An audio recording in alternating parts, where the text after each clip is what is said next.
would be, you came and you gave this presentation in Montana, so why us? Why the state of Montana? Well, we're actually getting ready to unveil this initiative in about 5 weeks, where we'll go all across the country.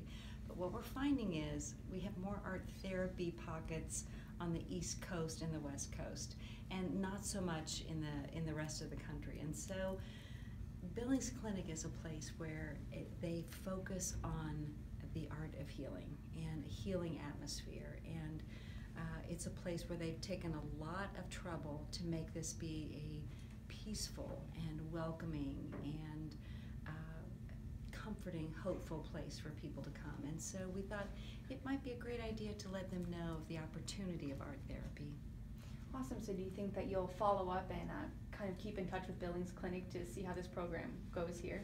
Well, you know, I'm just an advocate, so I feel like I just want to raise awareness for art therapy.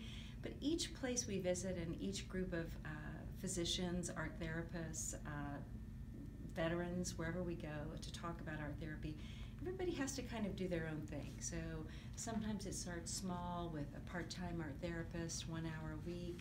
Sometimes it's where they feel there's a need. Sometimes it's in schools. So it might not necessarily even be at the Billings Clinic per se, but there were a lot of people from Billings who were here today who we hope just maybe understand a little bit more what art therapy is. Well, thank you. I just wondering if you could speak a little bit to the challenge of trying to advocate for art therapy, choose my words carefully, in where there's a national environment of, or maybe a national attitude where it's maybe hard to find a path forward in healthcare right now. Is there a challenge, or is it challenging to kind of advocate for art therapy, you know, when all that other noise is Well, going you know, on? I think it's like anything else. Everything is a challenge, and frequently the challenge is funding, or the challenge is the skills gap. You know, every state doesn't even have a university that teaches art therapy. It's a master's level, so these are people who have gone through their bachelor's degree and then decided to become art therapists. So maybe they majored in psychology or art, and then they want to take it a step further. So there are a lot of challenges out there. And I think that's why, though, I chose art therapy as my initiative. Other than military families, this is really my main initiative. And I just feel like it's something that's misunderstood. I think when I first learned about art therapy, and I have a master's degree in art education, I'd never heard of art therapy. Yeah.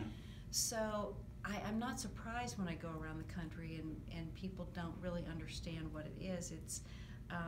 I just feel like my job is to make people aware. Gotcha. They may not choose to have art therapy, Yeah. but I just want them to be aware.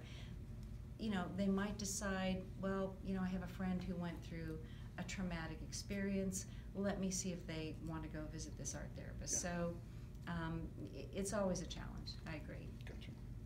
Thank you. Thank you Thanks, very much. everybody. Thank you. Appreciate it.